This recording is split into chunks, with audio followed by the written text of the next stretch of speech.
USA to Bosnia and Herzegovina 0. That was that was um, that was a match. First of all, we're through. On to the round of 16. That was uh, man. It was uh, Bosnia fought well. They fought not just well, but I would say even a little dirty at times. But they're fighting for their lives. Why wouldn't they? Why would you want to go down saying you didn't try absolutely everything? Um, I'm I gotta say, at first I was a little upset of how everything went down. I was expecting the U.S. actually to score a few more goals on them, but that it was probably one of the worst officiated games I'd seen in a while. There was calls that were not being called, and I have seen Klaus ref before, and wasn't a fan of him before. Um, Definitely not a fan of him now. But you know what? We're moving on. We're moving on. It sucks. It's without flow, which I'll say my piece about that. Um, Overall, though, I gotta say, the U.S. in moments like this has lost their cool before. Obviously Timothy Weah in Copa America, and Serginho Dest in against Mexico in Nations League when Mexico was playing dirty. Uh, it, it, there's been many times where these guys, these core group, have absolutely lost their cool. Um, and going down a red and being as dirty as some plays were that Bosnia was doing, we kept our cool. There was one play in particular where Tillman just got messed up, and he got up, and the guy was trying to get in Tillman's face, and Tillman just walked away. Um, I saw that also during the group stage games. Balogun, uh, uh, McKinney, they would get messed up for some kind of tackle or whatever, and they would just get up and walk away. It's almost like Daddy Potch is watching, and we can't do something stupid. So I'm glad there's like this unspoken maturity in the group, and I think that bodes well for us going forward. Um, uh, so yeah, I think overall it showed it showed a wonderful maturity. I think this group has shown a wonderful maturity, and and I'm excited for the game against Belgium. I'm excited to try to get revenge for that 2014 game. This time Wando's not here, so we have a chance. But let's just talk about flow real quick. The My issue isn't that it's a red card.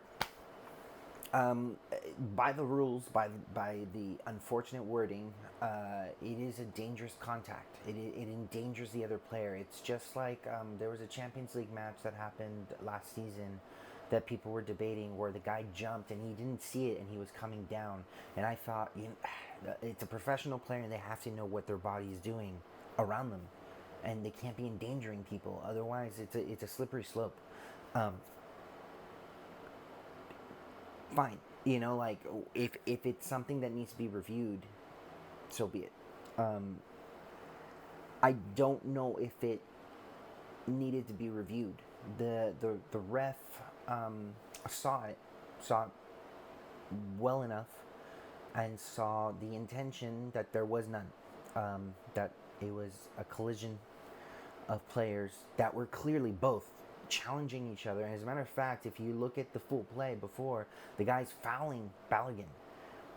There could be a foul being called before, and again, I said this ref was a terrible officiant, um, and they end up getting tangled trying to fight for the ball. The guy pulls Ballo a bit, and Ballo loses his footing and tries to refoot himself, and that's where his right foot comes down on the Achilles and calf of the other player. Anything in slow motion, as I'm sure you've heard, like many pundits or whatever, anything in slow motion is gonna always look bad. Um, I think it's hard when you look at something like that and be like, there was no intention.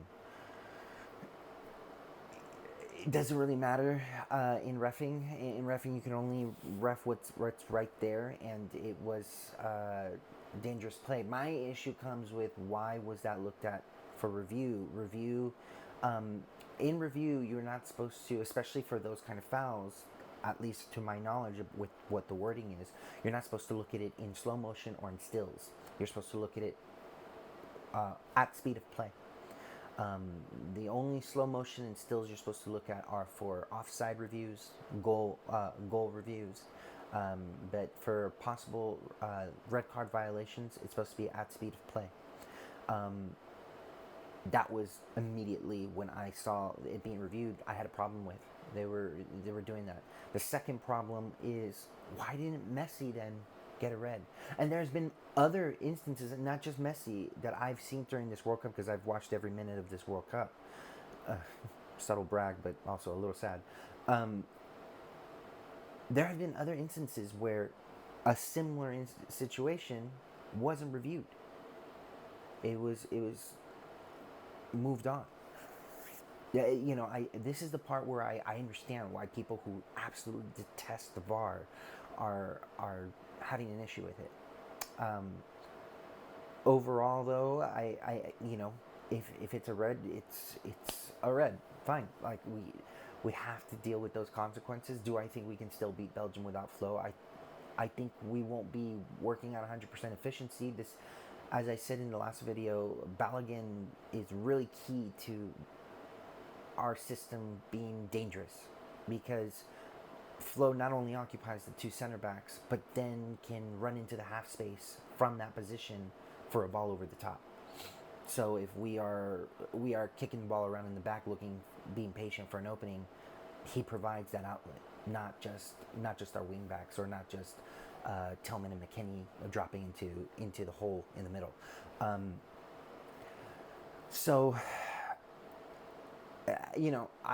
I guess it was hard for me to celebrate yesterday, but I woke up this morning saying, like, you know what, we're through round 16.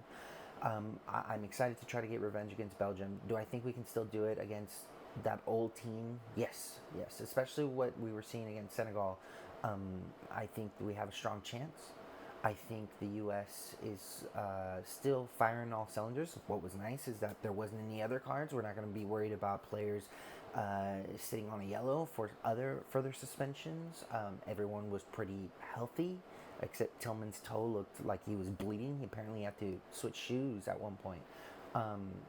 Yeah, I think we're in a good situation. So overall,